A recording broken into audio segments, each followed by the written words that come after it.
welcome to, should we say it? Season 4 of Red Wings Rant, where tirades and impassioned pleas for your Detroit Red Wings finally have a home. Well, is that supposed to be Ken Kale?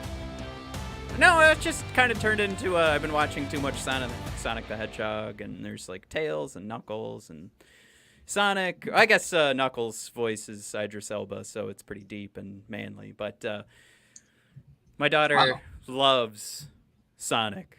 She loves the new movie. We've watched it a dozen times. So now I'm just kind of rolling into like cartoon character voices, I think. But as always, a little bit of Ken Kal mixed in there, who, he's a bit of a cartoon character himself. Why not? And best friend Chewy's of the aboard. show. What's going on, Chewy? Chewy. Got some Twitter chatter that the good folks want all of these Red Wing podcasts to come together and become friends of each other's show. And we all pussyfooted around. Is that one's probably not kosher anymore? Redacted. You can say that. I don't think it's applicable, though. Well, how about filibuster? Did you see the conversation? I saw a little bit of it. They want everybody on each other's show. Is that right? At some point, the first request was that it looked like they wanted all of us on one program at one time. And then they redacted their own request. And of course, shout out to my man. Actually, we should pull it up so you guys can go follow him, because I do appreciate all the love. But I just got to scroll down until I can find let's just do this. It's like Death MTL 2474. It's Captain Larkin is a 1C. And this guy, his profile picture, he's jacked. This guy's ready to go. But yeah, it's Captain Larkin is a 1C. Threw it out earlier today. He wants us all to be on each other's shows, become friends of each other's shows. I don't say no to that. But Mike, as you know, I mean, we've had quite a few people on our show, and we never get invited. So we're open to the invite. It just never happens. So. I'll throw that out there. Chewy says he likes seeing all the YouTubers collab together. So I think a rising tide raises all ships. We got to get the word out. We make a really good appetizer for parties. We make a really good punch. We are rarely late. I would say I think you're making a point that should be made, and you're doing it on accident. But yeah. We should, I mean, if this was going to happen, if all these shows were going to come together, it should probably happen in person. Right? There should be some effort to get, if we're going to do a massive Red Wing podcast collab, it should be in person. I don't know. I don't know if it's enough for us all to just do it. Much like the best Dungeons and Dragons sessions, it should absolutely be in person with a real 100-sided dice. Yeah.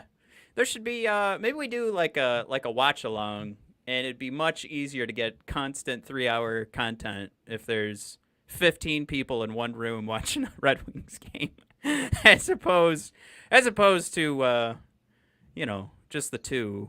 And then you got to start finding. I think we could do like live commentary of a Red Wing alumni game versus like the local high school coaches.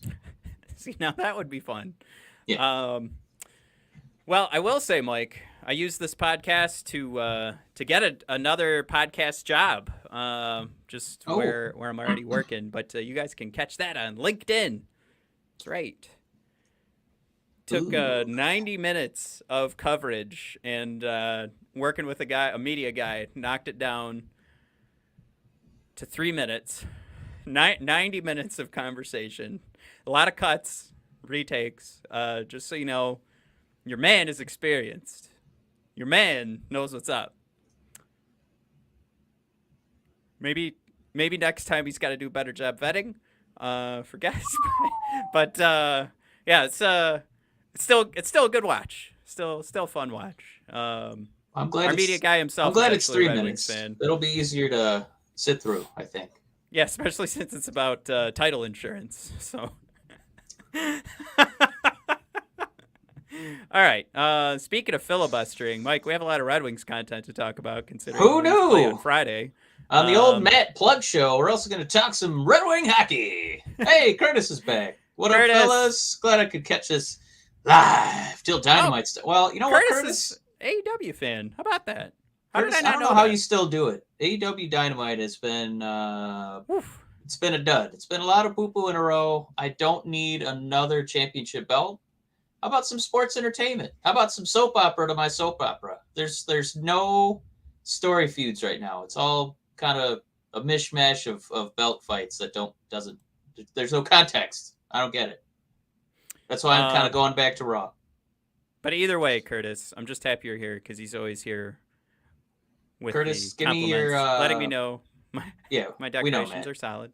Yeah, I'm so happy. Like your have kids' to talk rooms about aren't them, completed, like... but Matt's Red Wing hats are perfectly aligned. We're really proud of you, Curtis. Give me your thoughts on Bray Wyatt coming back, because that's gonna make me watch WWE programming 5 hours a week again. That's what everybody wants to talk about. Dan B's aboard. Hey guys, I'm watching, but he's also scouting the Habs for us. I do have some important questions about that game too. That I was listening to Elliot Friedman's 32 Thoughts. Is that what it's called now? Is that official? Yeah, one per team. Yeah. Yeah. I just want to. He had an interesting call out, and I'm going to ask you about it later. And it's an easy question. I'm not going to catch you off guard with it, but it definitely has everything to do with the Habs and sort of their expectations for this year. But Chewy, he's nailing it. Surprise Mike isn't bouncing off the walls yet about Mr. Soderblom himself making it, Mike, to the 23-man roster. Of course, he's made it right now. There was still all of this like hemming and hawing of, the Lalone throwing out there. Well, he could still. We don't know for sure.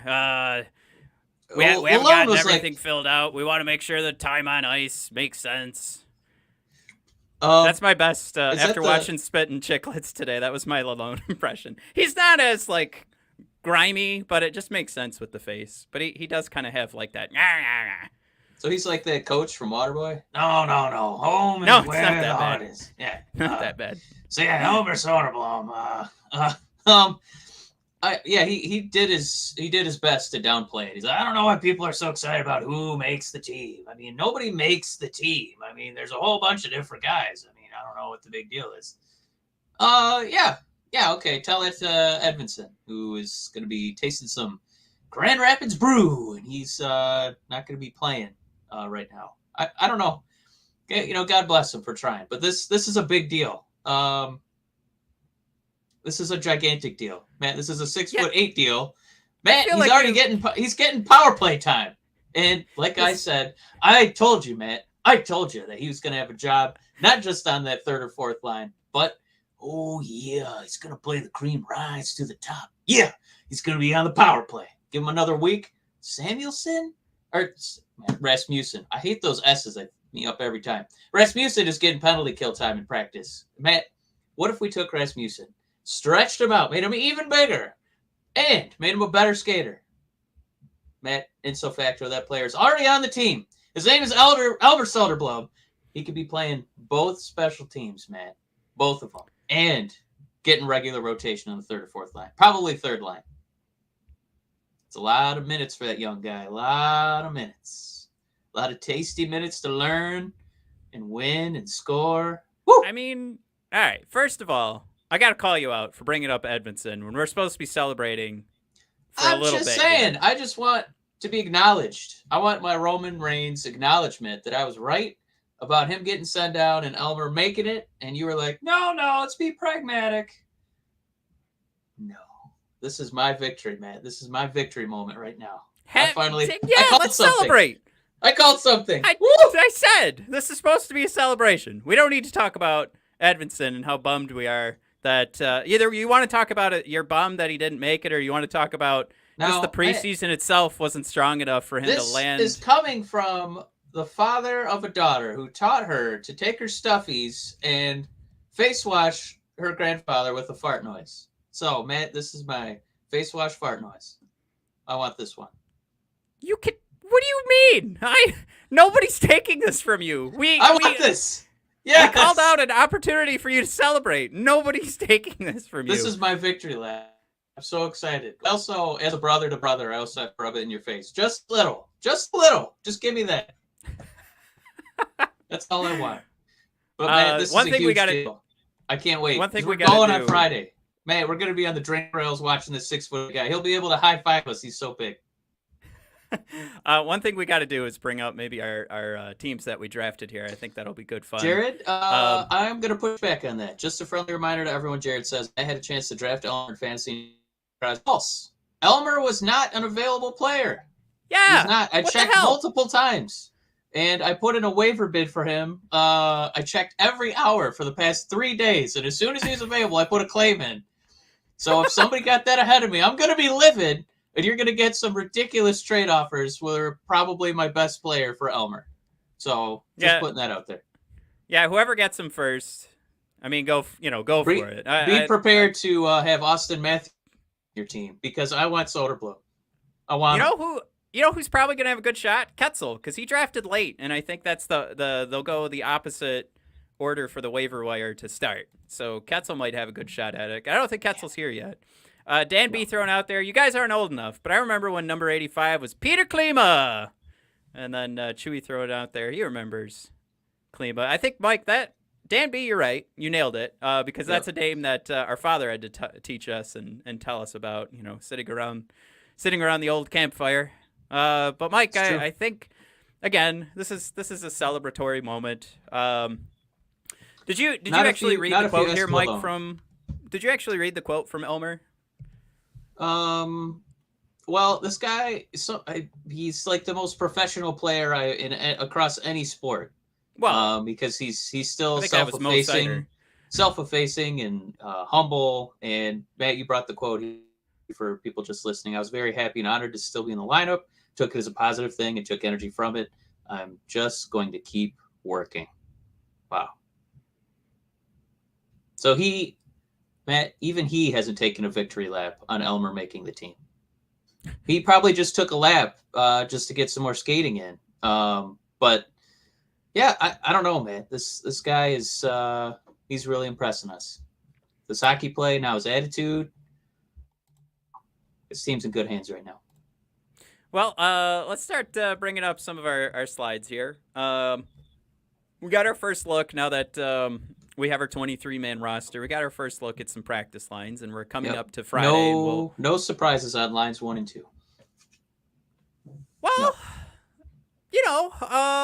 I think we had... In a good way. I would say that's arguably our 6 best forwards that I trust.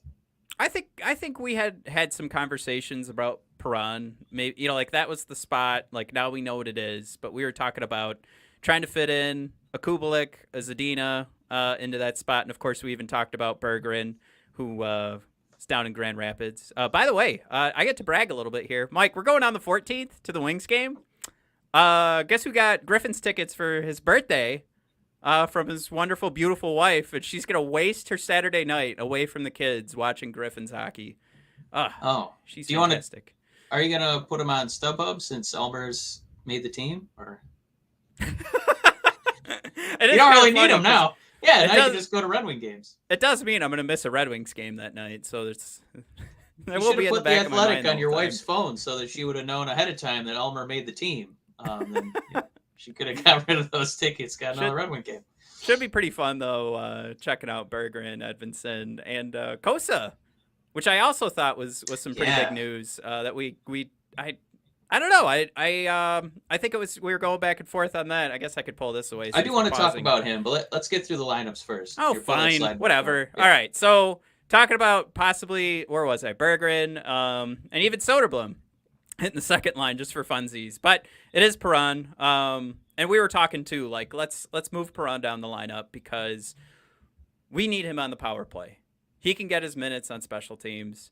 And we wanted to see what this lineup would look like. Again, I think if you're doing Vrána and Kubalik, the negatives there, like you've got shot and shot going at it.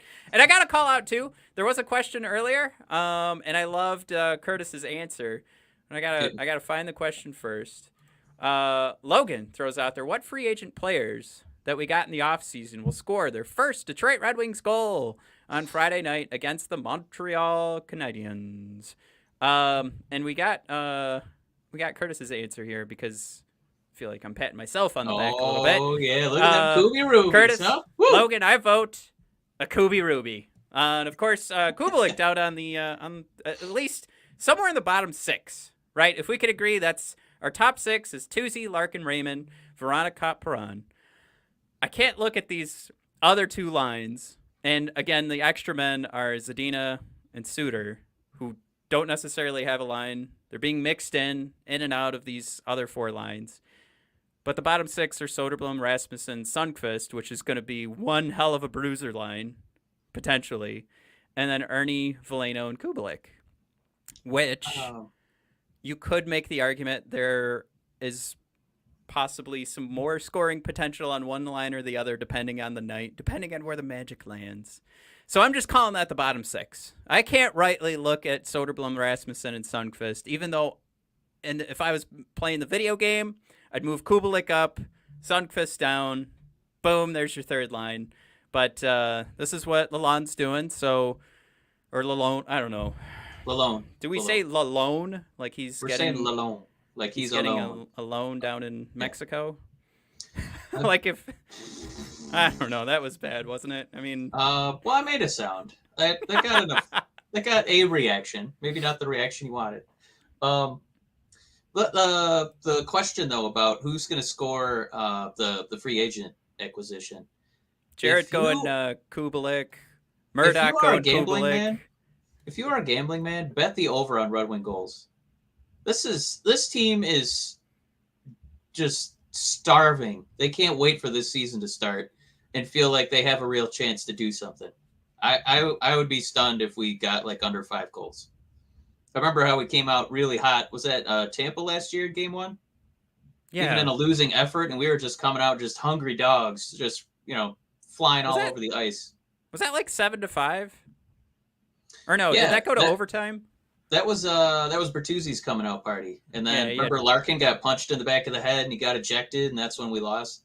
Yeah, but well, no, because Bertuzzi still tied it. Like, right? He still got us close, even without a. Yeah, we only lost by like a goal, but this is going to be this is a starving, hungry team with a bunch of people who want to like prove, let's restore that wheel, baby, I would be stunned if you didn't see a blowout on Friday, to be completely honest. Do you have your pick for our new free agent additions of who's gonna? That's what I guess that's my next point. I could see like three of them scoring because it's gonna be a bloodbath for Montreal. Sorry, Matt, give me the Kubi. I think that guy he's gonna come in swinging, but I could see like 3 or 4 of them scoring. Yeah, I like a Perron power play goal. I think that makes a lot of sense. Like he's the veteran that knows how to start a season. So I could see that. Well, it's funny too is we get so little of Vrána, and he's actually like, knock on wood, he's gonna play. He's starting. He's ready. Game 1. He feels like a free agent signing. So I would be surprised if he didn't score 2. Yeah, I really do feel, and I think this is it's gonna be bad timing because it's gonna get us way too excited. But I could almost guarantee you that Soderblom's going to score on Friday. And the roof of that place is going to come off. That building is going to explode. But I see him doing, one of these moves that we saw against, I think that was against Toronto, right? Where he got down low and just deked his way to the front of the net and then just popped it on a backhand. Those are the moves that I would be careful because I know Lalone is telling him, hey, just play like a big guy. Step with all the dekes. So I'm scared that they're, going to try and coach it out of him. But I hope he keeps it going. I hope he gets a goal and he says, what do you know, coach? So, yeah, we'll I mean, Lalone, so for whoever hasn't watched it, and I'm not like a huge Spit and Chicklets fan, but you get a couple of It's a good place for interviews because those guys really let loose, and you can tell that Lalone is like the nerd of the group who's trying his hardest to be cool. So it is fun for those things. But he did talk about his philosophy in coaching, and he learned it from Cooper. And he kept talking about, I think, and this might not be verbatim, but it's like process over results, I think is what it was. So they started living by this after the Lightning get bounced in the first round by the Columbus Blue Jackets. So that's like, then Cooper was like, nope, I don't care about your goals. I don't care what you do. Like I don't want to see you doing whatever you can to score. I want to see you nail down this process. We have ways that we're going to set up goals. We have ways that we're going to shut down the other team first, prevent goals, make sure Vasilevsky looks like a hero, and then figure all that stuff out, and then you'll win games with your skill. So to your point, and that's where this thought kind of came into play, as you were talking about anything that Lalonde is saying to Soderblom could right now just mean I'm going to be dead wrong. But Soderblom's been playing in the SHL. There's some of that could bleed into this game, and he's just going to take over, know that he's a whole foot above everybody else on the ice, and he'll just go ahead, take the puck, put it in the back of the net. Why not? I mean, it is, too, like with his size, everything gets extrapolated. And you were talking about putting him on the penalty kill. I know the reason was because we've been high on like his poke checking ability and his ability to like fan out his body and block shots. Yeah. So, I mean, he could go into like the Angus Young sort of position there, blocking a shot, and take up, if he spreads his whole body across, like he's taken up like 9-10 feet. So to that end, you have that potential. But I guess where I was going with that, and I'm kind of just doubling down on your point of putting him on the penalty kill, at least that would be the reason. I think the argument that you didn't come down to would be why, which I don't think, I'm Mr. Boring, so I'm going to say I know he's not going to be on the penalty kill, but that would be the reason how to fit him on there. But anyway, what I was actually coming to was this extrapolation of like, you have a 6'8" guy, like everything from the skates. I mean, he's got to have a stick now that is approved by the league. That's, kind of breaking the rules. I think I heard them say in the last preseason game. Yeah. So it's all of these things just keep stretching out Soderblom, and I think the potential's there. Not, for all the things that we want to make sure that we're being pragmatic with Elmer, and I like the call out that we're gonna go for process before that, whatever it takes to get a goal kind of thing. But when they did ask, and I'm talking about the Spit and Chicklets boys, when they did ask Lalonde, like, who should we be excited about, like, right away, Soderblom came to mind. Of course, he kind of talked about him like he didn't really know who he was, even though he'd already been coaching him for a couple of weeks. He's like, he's drafted kind of late. No, I'm not really sure. But still, he doesn't need to know when he was drafted. He just needs to know that there's a 6'8" body on the team. So he could have called out anybody. He called out Elmer. Yeah, so he's excited about him. I just wanted to ask, because I brought up, I didn't know if there were that many surprises on the opening night lineup, which again, Lalonde is just saying, I mean, people, it's just a team. There's no starters or beginners. We're just all on the team. Is the bigger surprise Zadina being the guy they rotate in, or Pius, who last year was our number 2 center and now he's not even active? He played a huge part last season. I think that's pretty stunning to just see him like all the way down to like the number 5 center. Down like that. Yeah. Well, hopefully it feels like a hearty challenge, to try and get back on the roster. Because I mean, I think you're talking about a guy that played on played minutes in every aspect of the game. Clearly, second line, power play, penalty kill. Our man was doing a little bit of everything, and now there's no space for him. I don't know. The first thought that popped in my head was like, what's more surprising? I think you're right. I think I was going to come down. I was going to like make it some sort of statistical approach, and I was going to say, well, Zadina plays on the wing, so technically he has more opportunities. But no, you're right. It's something we haven't even really thought about. And you know what? Now that I think about it, we haven't even talked about the defense yet. And I just had one more for you too, because are you surprised that they put Soderblom on like a giant lineup? And because I thought that traditionally you kind of, maybe had a goal scorer, a playmaker, and then maybe some beef. And instead, they're just putting beef all on one line. I'm gonna say two things. I liked it right away. Just like at the time when we were fantasy booking these lines, like we were kind of playing around with doing Rasmussen and Söderblom.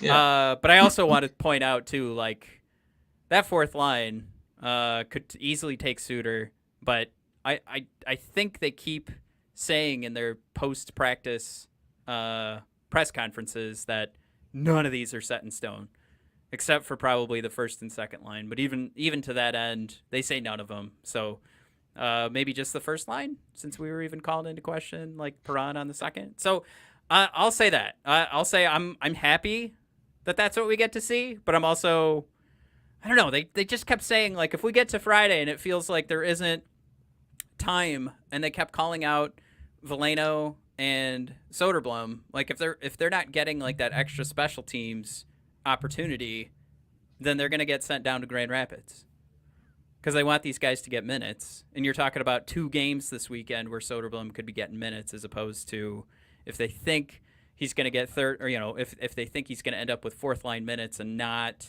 be on special teams, then there's a wasted opportunity. So I get it, but I'm also not going to hold my breath.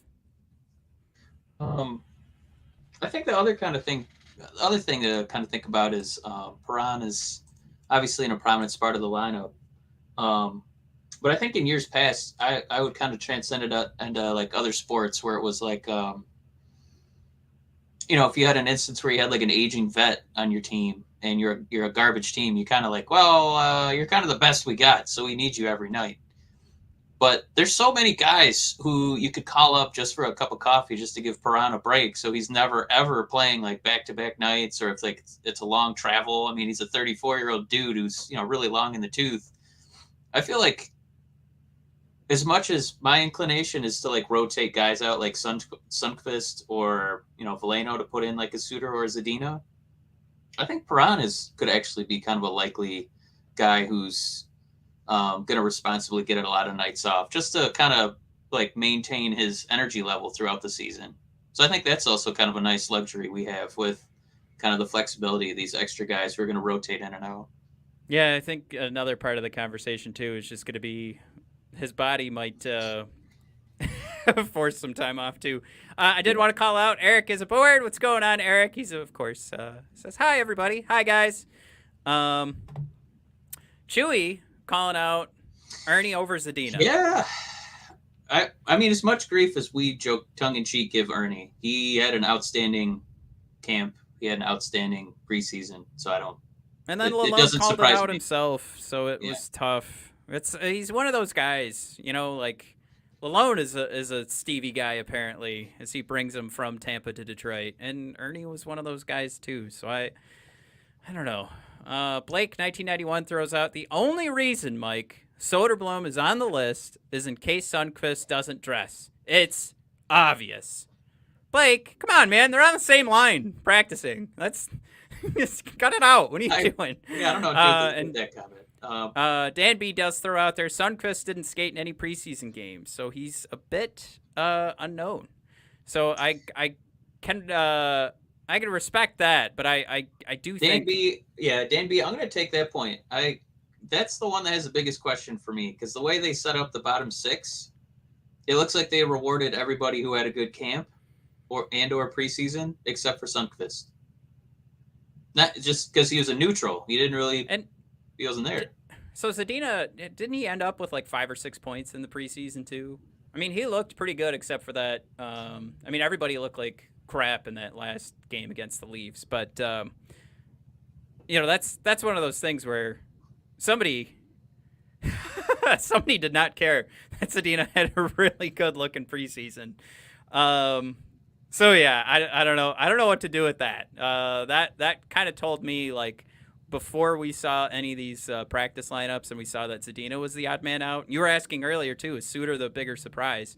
I was just kind of thinking Zadina did enough to get himself on the ice, but I don't know. You give him a 3-year contract. What do you do now? He's just got to hope somebody gets hurt. No, I don't know. All right, defense. Sherratt and Seider, Mata, Hronek. It's everything we said how many weeks ago was free agency. The only thing was that we put in, as you called out earlier, Mike, we put Edvinsson down on the third pairing with Lindstrom. And we're looking at Hag, Lindstrom, and Osterley. And I think we still have Pysyk is on the long-term injured reserve. Robbie Fabry. Somebody help me out. Throw it out in the chat. I don't have that listed here. What do you ask? Any other notables? I mean, we have Giovanni Smith got sent down. Wallman too. Oh, Wallman, that's right. Long-term injured reserve. Correct. Yep. Correct. Who we enjoyed last year. We had fun with Wallman. So that's another name I hope gets rotated in quite often. Blake thrown in there. Thanks, Blake Wallman. Brad wants to know, will anyone here be at the game on Friday? Brad, two of us will. I just found out there's a system at my work where you can just request. So they have a suite. If the tickets are left over and nobody claims them for a more important reason, I don't know, like a sales meeting kind of thing, then that goes to that. But if the tickets are still available, Matt can have them. But our backup is these seats on SeatGeek, so we will be there. We just don't have a ticket right now. By the way, I did buy tickets, and then I gave them back to SeatGeek, which was kind of a bit of a rigmarole. But I got us drink rail seats in the 300 section, but everybody that I talked to said the 300 section, that's above. There's a 200 section that goes around the upper bowl, and then there's another section way above that. And a lot of people said, don't sit there. It's the worst. So I was like, okay, SeatGeek, you can have these back. That was actually where we had AEW seats, was the upper decker drink rail. And we had a AEW light shining right in our eyes. So nice. Not a great seat up there. We have the Clink brothers have a pretty good streak of having lights in our eyes for those wrestling shows. That happened to us at NXT, too. Chewy's going to be at the Big House on Saturday. Oh, my buddies will be down there tailgating. Have fun, Chewy. Jared says, aren't the 300s right before the gondola? Right below. Gondola? Does he mean the Detroit River? They're pretty high up. Yeah. Are you talking the rafters, Jared? Gondola is the boat with a stick, right? That's what I thought it was. Yeah. Eric throws out there, go blue. Broadcast booths. He spelled broadcast booths wrong. Gondola. Well, both of them. Oh, there it is. Sorry, Jared. Yeah. I don't know if we had really a lot to say defensively. I really thought Edvinsson. Right. I thought he was going to go down there and play 20 minutes a game and do everything. In Grand Rapids, it's just that it doesn't make you feel super good. I feel like this offense has a potential to pump some goals into the net, something we haven't really gotten to enjoy in Detroit in a long time. But we might give up just as many goals. I don't have a ton of confidence outside of the first pairing. Gonna be honest. Not looking forward to being a Detroit Red Wing goalie right now. Yeah, it's one of those things too. You landed on the point. If Edvinsson doesn't make the team, how much trouble are we actually in? But you couldn't crack this top six. Yeah, it could be that they feel so comfortable with Sherratt and Mata, and of course I think we were kind of throwing Edvinsson onto the third pairing there. So was he going to get a ton of minutes on the third pairing? No. We were hoping for some special teams, but it goes along with what they've been preparing us for. Edvinson's going to be in Grand Rapids, and he'll just eat up minutes. So he'll get that opportunity, and he'll be up next year, no problem, and we'll probably see him a little bit this year too. So all that tells you, though, Mike, I think one of the earlier points we made, again, if Edvinsson didn't make it, don't know I don't know if we're just like the one thing this year we get to look forward to is the lack of 9-2 games to the Arizona Coyotes. That might be our best bet right now. As the kids say, bet. Yeah, I found that out. Does anybody here say that? Can you guys tell me in the chat? Does anybody, when they get asked the question, do you respond with bet? Not this demo. No, not this demo, man. Not Wednesday night at 8 p.m. talking Red Wings preseason. It's just I'd never heard it before. I will say too, Matt, if you want to talk about, I know that this show we love talking transactions and trades. I'm just going to say that if the first move that Yzerman makes, if it's win now, is going to be another defenseman, and it's going to be dealing from a position of strength where we have those kind of position fluid, wing centers, a la, Zadina. So for all that, we've invested in, some early draft picks for defensemen, but since they're not quite ready, that's what I'm a little nervous starting this season. That'll probably be some peripheral defenseman will probably be our first acquisition. All right. Well, I hate to do this to you guys. I just saw how deep we are into this show, so just hold on a bit. We're gonna take a quick break, and we'll be right back in about a minute and 1 second. Shake of a lamb tail. Hockey fans, it's finally time to hit the ice again, and thanks to DraftKings Sportsbook, an official sports betting partner of the NHL, you're in for a season of a lifetime. New customers can bet $5 on any team and get $200 in free bets if they win. Guys, we got Wings and Canadiens coming up. You want to get that $200 in free bets? If that wasn't enough excitement, you could turn small bets into bigger payouts with same-game parlays. Combine multiple bets like which team will win, how many goals will be scored, and more for your shot at an even bigger payout. DraftKings is safe, secure, and reliable. You can deposit and withdraw your cash whenever you want. Download the DraftKings Sportsbook app now. Use promo code THPN. Bet $5 on any NHL team to win their game and get $200 in free bets if they do. That's code THPN at DraftKings Sportsbook, an official sports betting partner of the NHL. Minimum age and eligibility restrictions apply. See show notes for details. All right, Jared reminding us in the chat that Danny DeKeyser's available, so we could always head that direction to fill out the left side of our D. Thanks, Jared. Mike, Murdoch wanted to know if we were at WrestleMania 23 at Ford Field. Murdoch, not a huge WrestleMania fan. More of a Royal Rumble family over here.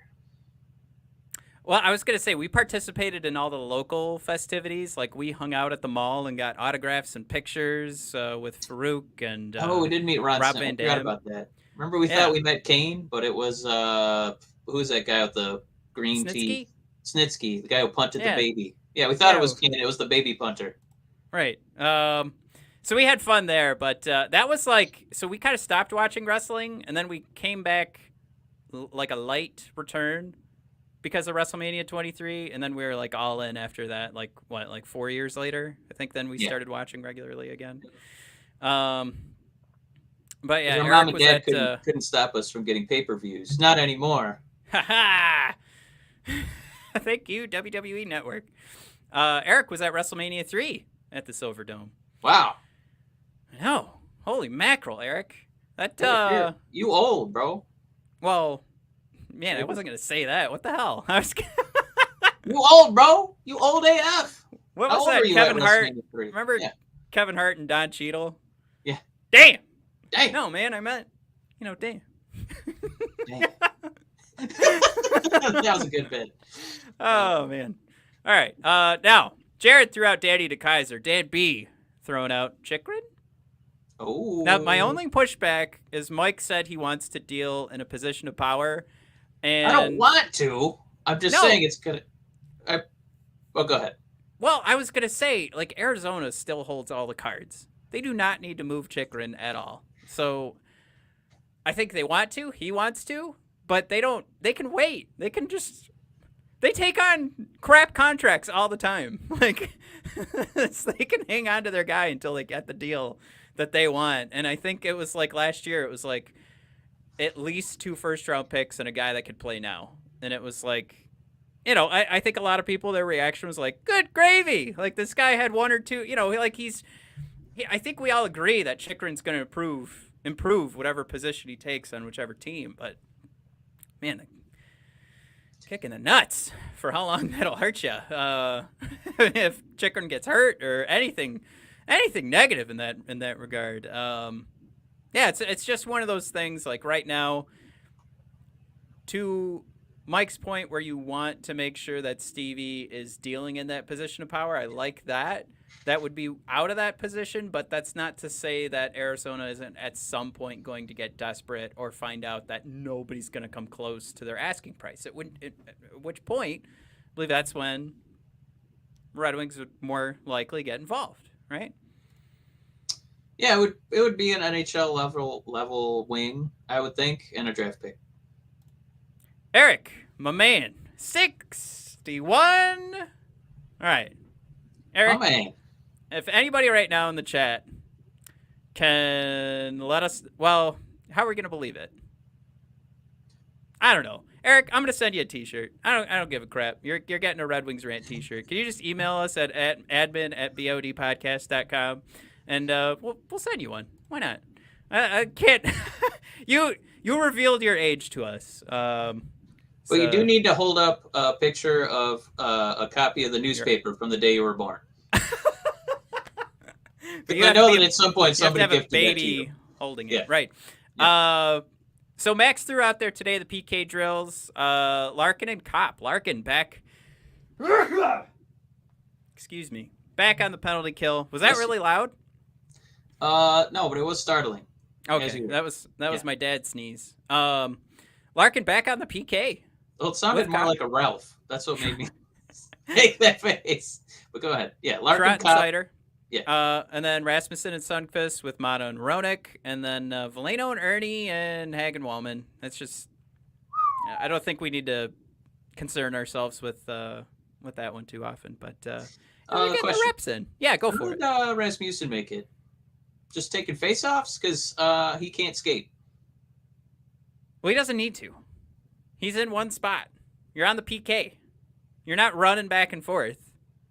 This is a spot just screaming for Soderblom to take over. I mean, I think you're thinking of the same elements of why you want Soderblom on there is why Rasmussen's in there. Okay, what if we made Rasmussen bigger and he could skate? Look, he's going to be in one spot. He can poke check. He's good with his stick. We just know that skating's a problem, but we're not asking him, oh no, we won't have those breakaway opportunities. Good. Focus on your own zone and get it right. Rasmussen, they purposefully picked Rasmussen because he's unable to skate out of the zone. So they know they won't have to worry about anybody getting too aggressive when they see a loose puck. I'm just kidding. But honestly, that is... All right. You don't want a fossil out there. I think they're going to make our opponents feel overly confident. Man, we're really fast. And then I don't think Rasmussen is really that like that big of an issue. I don't know. Do you just want? Tell me you just want Soderblom. I just want Soderblom. What? All right. Then, was there any doubt? I mean, I'm just saying. He's like Rasmussen, but better in every way.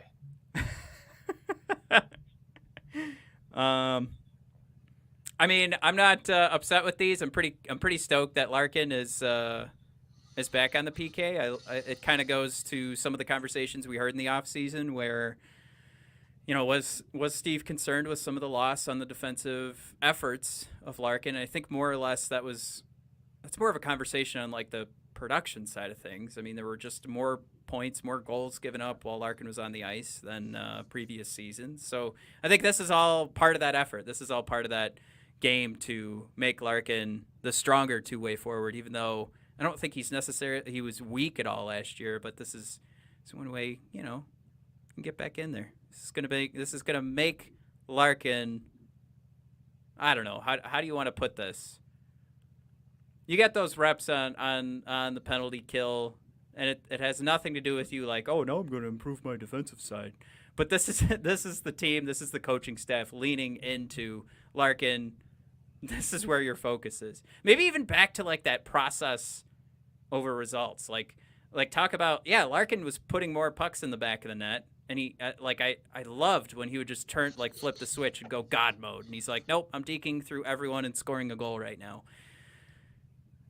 But maybe there's other things that we need to make sure Larkin's in position for, to make sure we're preventing goals more often than him getting his opportunity to go God mode.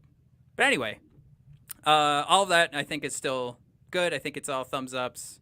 Seeing Larkin on the PK, and I'm happy with that. And I like Rasmussen, damn it. Can I ask you, just go back for 1 second. I just want to ask you one thing. No. So on the penalty kill. No, you can ask in the chat. I will refuse to answer. I feel like we have better one-sided players when it comes to scoring than we do one-sided players when it comes to defense. Do you agree or disagree? Oh, I'm sorry. Can you repeat that? Do you feel like we have better one-sided players when it comes to scoring goals than we do one-sided players who just play defense? Because, I'm excited about our power play, but our penalty kill, I'm a little nervous. I guess, yeah, I mean, you'd want to lean into that. I mean, we're talking like a team that has Vrána on it. So, yeah, I think we lean a little bit heavier into guys that I mean, you're going to be the Vránas, the Ruby Kubis, eventually going to be having Fabry again. The Piuses. But I don't know if defensively we have as many of those guys who are just kind of, they specialize on one side of the ice. I guess we'll find out on Friday. But you got our first PP units as well. Yeah. Bertuzzi, Perron, Larkin, Raymond, and Suter. So it's the 1-3-1. Sorry, I didn't do that right. Bertuzzi is the net front. Your point man is Larkin in the middle, Perron and Raymond on either side of Larkin, and Suter playing QB. Thumbs up all around. I think the whole reason that ever since Perron signed a contract, all we've been talking about is getting him on the power play. So put him on PP1. I like Bertuzzi out front because he has that awesome move with the little backhand out in front of the net, going over the goalie's shoulder. I think Larkin's in a good spot with the Braden point position. I think Raymond is just, he's on the right stick side. And of course, Suter can do no wrong. He's going to do everything for us this year. So more Suter time, the merrier. As Mike puts it, Soderblom time, because he would prefer Soderblom was on the ice for 30 minutes a night. PP2. 60 Mike, minutes, but go ahead. Speaking of the devil, speaking of Satan himself, Elmer Soderblom, take it over for Bertuzzi, which we actually talked about during the preseason, was Soderblom was able to execute the Bertuzzi move from out front, the little twist and backhand. Copp on the left side, Vrána up the middle, Kubalik on the right side, and Hronik playing QB. It's fine. It works. I think we were all excited to see Edvinsson try and take over PP2. I think we know Sherratt was not brought in to do that. And it's what we've got left. And Hronik's got that. He's got the experience. So let's let her fly. But yeah, this line has a ton of potential because you think with Vrána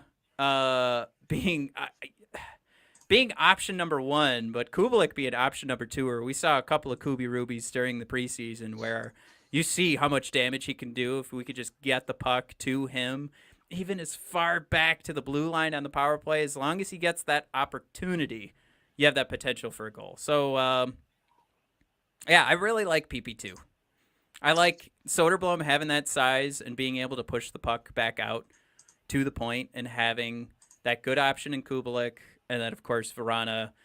I mean, where you talk about give Kubalik that chance to get his shot off, I think with Vrána, we talk about the speed of the puck coming off of his stick. You just need to get the puck near Vrána, which is a whole other, to think that that's on our second power play unit is incredible. So I do think one of the issues here is going to be Copp, which I don't know enough about him, but I know we were bringing him in for more of the defensive side of things. So he's not PP2.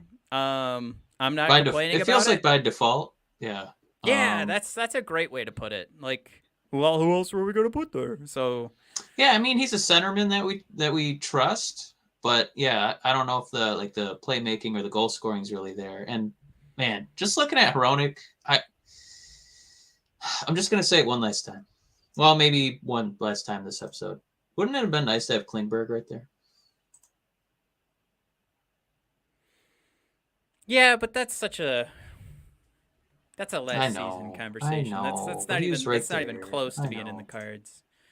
Anyway, yeah, I mean, you can definitely be positive about both these units. I'm just it's just still this is the second time we're bringing up this episode. It just because we haven't had the luxury of having Vrána, healthy, ready to go, start a season. It feels like another free agent pickup. So it's kind of like, man, the second one is stacked. We got our new Soderblom, new Copp, new Vrána, new Kubi Rubies, and then Roner. I'm very excited about this. All right. Actually, we don't want to do this. I want to come to Brad's question here. Did you guys already cover who starts in net? I would think the default setting on the controller puts us at Ville Husso. And then Ned will be game number 2. So we're doing back-to-back to start the season. So didn't actually call it out, but that's my best guess at this point, right?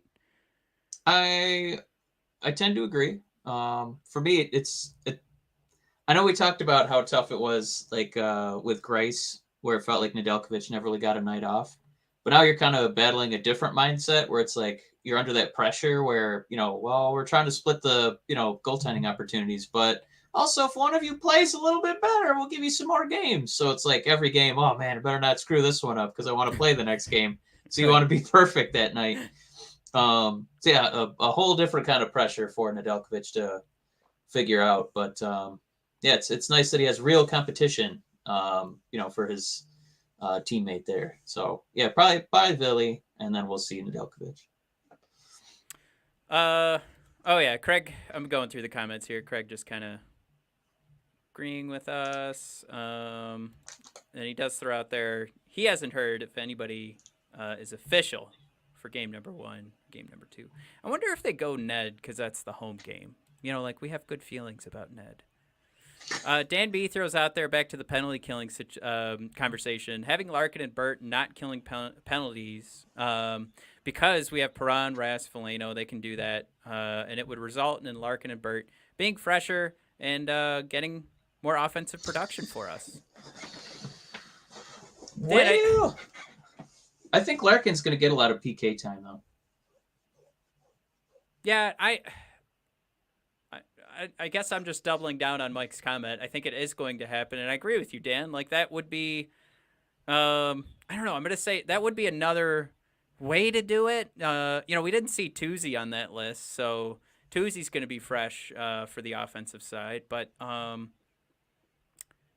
it's just one of those things where they were subtly mentioning, and when I say they, I mean Steve Yzerman was talking in the offseason about some of the guys he wants to see focus more on the defensive side, and that just seems like more or less them leaning into it, that they see Larkin as more the two-way forward, and they see a lot of what he does well on the defensive side.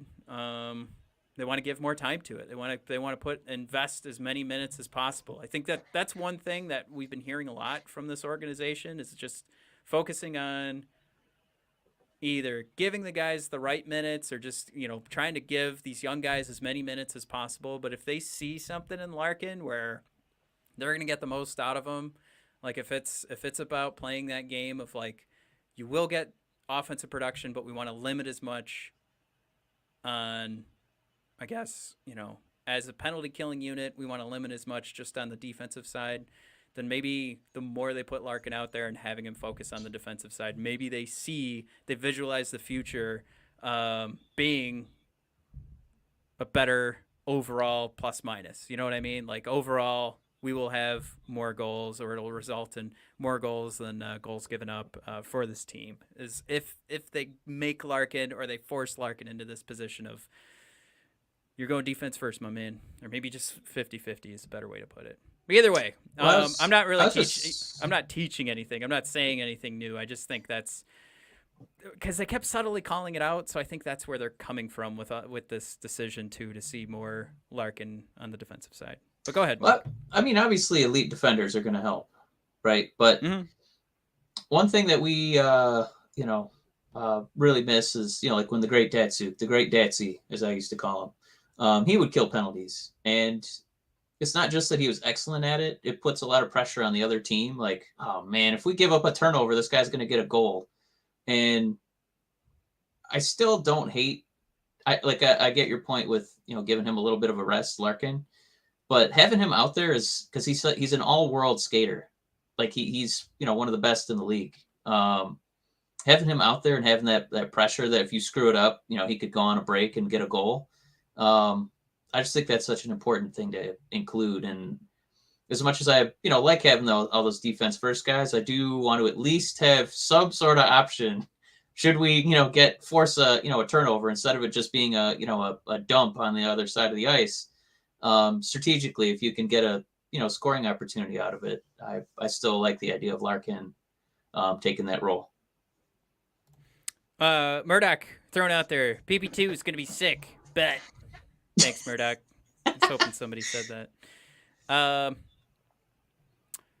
Vrána's a great finisher. Sam throws out there. Vrána's a great finisher for PP2, but he isn't good at extending zone time. Has a hard time getting to the corners or winning board battles. Nitpicky, but that's where he could improve, in my opinion. Actually, Sam, that's a great call out for like the selection of who's on power play 2, and maybe that's how things get mixed up with PP1. Because it could be something where, where do we see Vrána now again in that Larkin position? But Vrána can fit in so many different spots on a power play. But ultimately, we want to give him that opportunity to fire the puck. I like the idea of Vrána up the middle only because we play that game of like, oh, that stick just needs to sniff the puck and it could hit the back of the net. Do you feel like there's to his point? Do you think there's a lot of overlap then with Vrána and Kubi? Because they're both really good finishers, but I don't know how great they are at extending zone time. Right, and I think that's where I was going with this, with like the Hronek side of things, and maybe questioning again and coming back to, we saw Edvinsson making some great plays in the preseason, and to Sam's point, like extending our zone time. Now, I don't know if you remember, I have it on our Instagram, and I think I posted it on our Twitter too. But this amazing pick that Edvinsson set up. First, he helps turn the puck over. Bertuzzi picks up the puck, sets a pick so Bertuzzi can get space inside our zone, and then he just goes between the circles and fires one in the back of the net.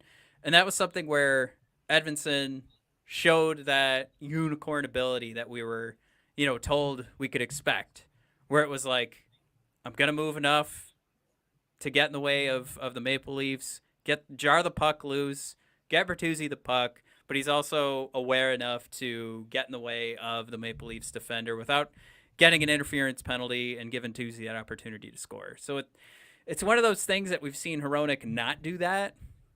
And probably to Sam's point, it's great that Vrána's out there. It's great that Kubalik's out there. And Mike, to your point, doubling up on the Vrána Kubalik, who's the guy that's going to extend the play for that PP2 and give Vrána and Kubalik those chances? Maybe that's where Copp comes into play. Again, a guy who's going to play the boards a little bit harder, and it's going to be able, that's again, what we brought him in for was more or less defensive side of things, but when you talk about the defensive side of things, you're talking about a guy that's winning those battles and moving the puck in the direction that you need the puck to move to. Instead of him moving the puck out of the zone, that's him resetting the power play back to Hronek. Not saying it's a perfect science. I'm saying there's reason to at least connect those dots. There's some sort of formulaic conclusion here that's starting to make the Copp thing sound or make sense, but it's definitely not something like on PP1 where you could look at Bertuzzi, Raymond, Suter, and Larkin and know that all of them have the ability to put the puck in the back of the net, and they will all do their damnedest to make that power play get as many shots on net before the puck leaves the zone. I think we saw twice in the preseason that PP1 took the full 2 minutes because they just kept moving the puck around. So it was that's a great call out by Sam. But hopefully that's where that problem's solved with the Copp insert. That'd be nice. But we have enough guys we can kind of shuffle this around. I think that the one item that will be consistent is, my God, the biggest man in the company in front of the net. I think Soderblom could still be the consistent part. But there was one thing, I don't know if we want to necessarily get into every single ranking that the Athletic did, but I thought it would be kind of interesting, Matt. You got together Athletics guests for like the standings, and then Jay Fresh, what their estimated point total for the Red Wings as a team would be. And just kind of get a feel if you guys kind of agree more with what the Athletics doing, or Jay Fresh, or maybe somewhere in the middle, or maybe even something even more extreme. But the Athletic is not super optimistic about our Red Wings. Yeah, I mean, we could throw in, because I've been listening to all the preview shows, every single one I can. So like Elliot Friedman has us, I think he was 5th place, I think, on Puck Soup. They had us at 6th place in the division. So falling outside of the playoffs for both sides. Then if you guys aren't watching right now on YouTube, if you're listening to the podcast, the Athletics' best guess is how this is kind of labeled here, is that we're outside looking in on the playoffs. So your playoff teams are the Canes, Leafs, Panthers, Lightning, Penguins, Rangers, Bruins, Capitals. Looks very similar to last year. And then rolling down from all the teams that are missing: Islanders, Senators, Devils, Jackets, Red Wings, Canadiens, Sabres, Flyers. So, yeah, much closer to the worst team in the league than being in the playoffs. Right. Yeah. Or at least on one conference. But, yeah, I think we'll be pretty close to the bottom when the whole league gets pulled up. But that's what we're looking at is that Eastern Conference side. Now, Jay Fresh, I may have labeled the slide. I might be leading the witness here, Mike. Jay Fresh has us labeled for 100 points. I put lol Jay Fresh because this was mixed up a little bit with like Vrána's on the first line, Lucas Raymond's on the third line, Pius Suter's in there. There's no Söderblom. But yeah, his projected standings, according to the Jay Fresh War Roster Builder, and I saw him getting in an argument today with Dom Luszczyszyn about how they both set up their war. And it seemed like Dom got the best of him, and Jay Fresh stopped commenting, which it kind of made me sad because Jay Fresh has been on the show. But just to give you an idea, like I think we all know the Canadiens are going to blow. They're projected to get 74 points on the Jay Fresh system. So yeah, there's that's quite the disparity here of what we had last year and what Jay Fresh has us rolling in with. I think when we first looked at the Jay Fresh model, we were pretty close to this. And then 100 points is kind of what you're looking at to get in the playoffs. So to kind of talk about this Athletic rating, where we are 4th from the bottom in the Eastern Conference compared to Jay Fresh kind of putting us right in that playoff mix. I had to blow that up, so I haven't seen anybody's comments in a minute here. But yeah, I'm interested what you guys think. I think it's probably pretty weak sauce that I'm about to deliver. Oh boy. Matt's not going to pick a side. I will say that looking at Jay Fresh, yeah. I mean, definitely those lines are doctored up a little bit, but looking at the projected like forward production, yeah, it like seeing that the third line is going to come out positive. And like last season, I remember our second, third, and fourth line were all net negatives. And it was just like Larkin, Bertuzzi, and Lucas, which did excellent. But the way he's kind of sprinkled those boys around. Yeah, putting Raymond on the third line definitely helped his model here come out with a winning result for the Wingdings. Yeah, it doesn't quite have any of our third line, right? I mean, the way that they're trotting them out right now with just the big beef boys. And Zadina's not even out there, and he's counted as a negative at this point. So the reason that I think that this estimate might be a little bit closer than the Athletic is, much like what you mentioned, it kind of feels like they did copy paste with maybe a slight uptick for like the Ottawa Senators, who went absolutely ham in the offseason, just trying to bring people aboard. So I think there's going to be a little bit more reason for optimism, but I do hope that we find some way to acquire one more defenseman. or Edmondson figures it out. Yeah, Jared thrown out there. The Steve Dangle podcast had the Wings at 84.5 points. I think I was going to go kind of in the middle of that and probably at 90 points. Like my head was at like 88 points, like that 87, 88 kind of range. Like I couldn't quite get us to 90, but I know we're going to improve considerably where, you take away all those 9-2 games. Some of those are going to overtime too, so you get to kind of dink and dunk your way up the standings there. I did like to, I think Dan threw it out there, Dan B. I think the Wings will be better than both the Islanders and New Jersey. I kind of like that way of looking at it too. So the Athletics rating here, again, the Wings finishing above Philly, Buffalo, and Montreal in the Eastern Conference. I agree with that. Columbus Blue Jackets, of course, with Johnny Hockey now, but, what else? Patrick Laine, but what else? Yeah, I mean, if you're gonna move us up, who are we gonna be better than? I would say Columbus, New Jersey, and probably Boston. I still see Boston kind of tumbling down a little bit. Probably with the start, but I got some updates here that Pasta's really killing it right now. So I don't know where they stand. I'm not looking at any of the scores or anything, but at least the one update I've gotten so far is that Pasternak is killing it. Can I say one kind of scary trajectory too, Matt? I can see us dominating poo-poo teams a lot more frequently. Yeah, starting with Montreal, and then what is our next game against New Jersey? Yeah, I could see that being a win too, but I think our defense is still in a lot of trouble if we're playing Carolina, Toronto, Florida, Tampa, Pittsburgh, New York. So I don't think we're going to lose games 9-2, but I could see us losing more games 5-4. Okay. Now, Mike, we've talked about the Bruins might have a stinky start. Ready? Yeah. Here's how we start the season, and I think there's potential here for us to get way too excited about this team. You ready? Oh, give me that Kool-Aid. Yeah. Canadiens, of course. Win. Devils. Win. Kings. Win. Blackhawks. 4-0. Ducks. 5-0. Devils. 6-0. At home. And then in Boston.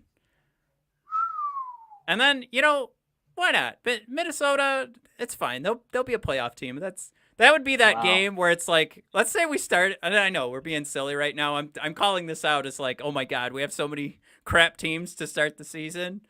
But think about like we get that win over Boston, and then we're sitting here like the podcast episode is like, well, Boston has a lot of injuries, so, it makes sense that we could still get the win because, we've seen Lucas Raymond have such a great start. That game will, like, talk ourselves out of it. But then if we win against Minnesota, this, like, we'll be 8-0 at the time. And it just, you won't be able to get us to stop high-fiving during an episode. I mean, it'll be ugly. We'll have a Buffalo Sabres start to the season. And lo and behold, the next game would be against the Buffalo Sabres. So here's my prediction, Mike. We start 8-0, and then we get shellacked in Buffalo like 14-0, and we come crashing back down to earth. But yeah, you actually answered one of the questions I wanted to ask you because I wanted to give a hot take that the Athletic had this set up and it's pretty much everybody voted. Like some things got mixed up with like the order, but you're looking at the same playoff teams as last year, which is absolutely doable. I heard the hot take this week, and I'm not.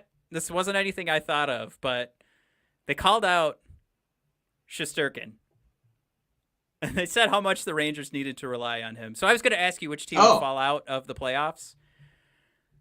I liked picking the Rangers. Like a lot of their conversations are like, well, Lafreniere should get better. That's all these conversations about guys that are on the team and should take a step up. And, despite Shesterkin not being able to do another 940 season, 920 should be enough. But I don't know. I heard one guy just talking about, like, how many guys are we going to say are just going to, out of nowhere, take a step up, and you have to count on a goalie to have one of the greatest seasons of all time again. So, well, I mean, he's already pacing to do that against Tampa Bay, no less. 96% save percentage. No, you're right. I forgot about that game. But I did like that. I like that hot take, and I wanted to steal it that the Rangers were going to fizzle out, and they had to fight too hard last year. They're tired. I don't know. But I guess I'm wrong to start. That's a good call out that they already took care of the Lightning. No, I mean it's a pretty stacked team. I mean Fox, Zibanejad, Panarin, and you still got Lafreniere. Still hasn't quite figured it out. So once he figures it out, watch out. Kreider, that team's stacked. So I don't think it would be them. Dad calling out that the Rangers they have been talked about quite a bit in the Patrick Kane running Stanley Cup champs. Mike, that'll be your team to root for because you like that guy who did horrible things to other humans. Yeah. Man, I watch pro wrestling, so I've had to ignore a lot of sins of their pasts for greatness. Including Macho Man. Don't look it up. All right, so I'm putting but my official prediction at 88 points. Mike, we kind of asked the question, where are you leaning? Are you leaning Jay Fresh, The Athletic? We called out a couple other. Well, I feel like it's a chicken podcasts. poop answer. I don't think we have the defense to get 100 points. But I think we can be better than last season. I think we can, leapfrog Jersey and maybe Columbus and maybe Boston, because sometimes these injuries kind of take a little bit longer to heal than you think. But I would be very surprised if we were a playoff team because that defense is not super great. Yeah, give me 87 points. Give me the under. Oh, nice. All right, so I guess I have to take 88. How are we going to remember these numbers, Mike? Because I was born in 87. I'm not going to forget. I was leaning into that joke, but I'm glad you got it. Yeah. No problem. Matt was born 88, just so you guys know.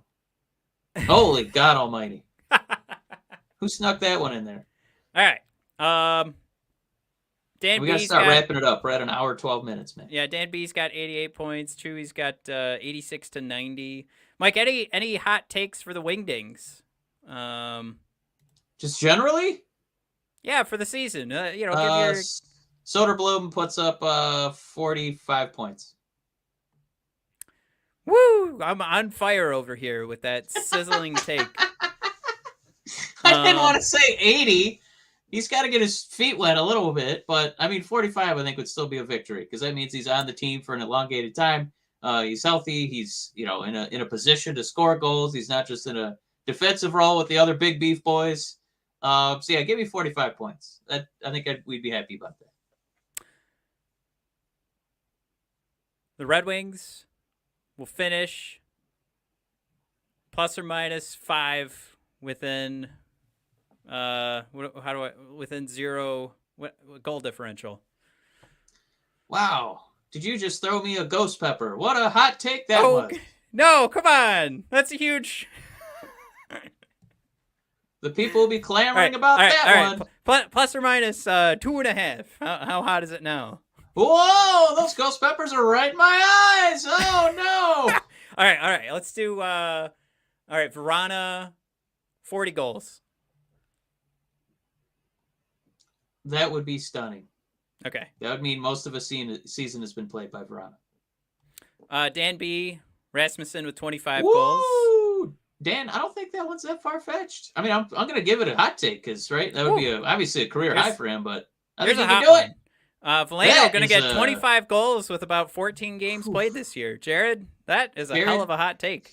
Jared, White Castle has started selling the 1921 slider with ghost peppers on it. That is a 1921 ghost pepper slider special. That would stun me. I will buy a Veleno jersey if he scores 25 goals.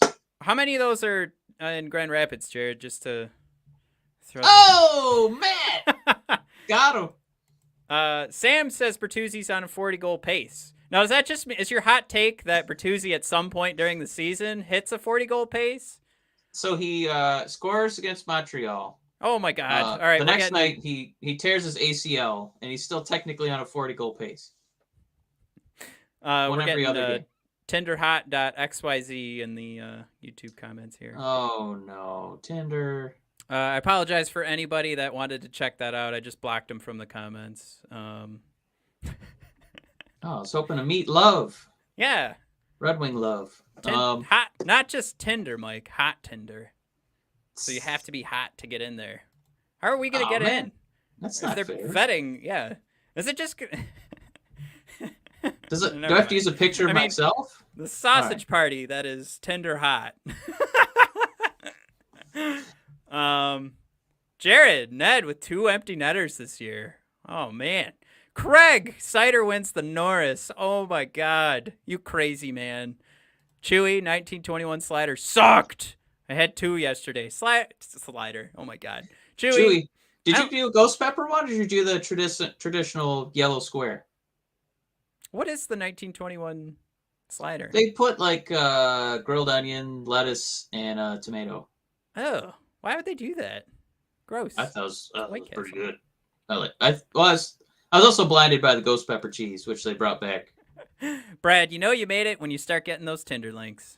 All right, everybody, if you could hit that like button for us, give. You know what? If you like Derek Lalonde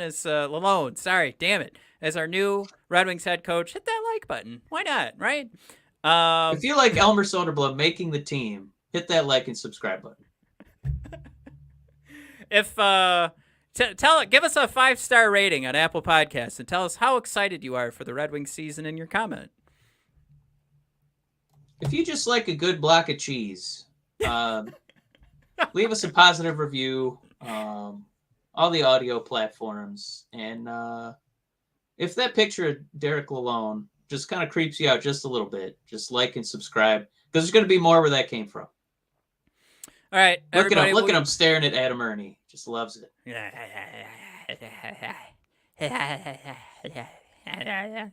Man, I can't see your face, so this ASMR is freaking me out. All right, stop making that noise. No. All right, everybody. Have a nice night. Sorry to the podcast listeners. There's a big picture of Derek. That's why I was making that sound. We'll see you guys next week. Hit that like button, subscribe, and give us a positive review wherever you can. Love you guys. We'll see you next week. And hit us up on Twitter if you're at the game on Friday. We'll be there. We'd love to say hi. We didn't do it last year. We were too chicken. But say hi. Damn it. All right. Bye, everybody.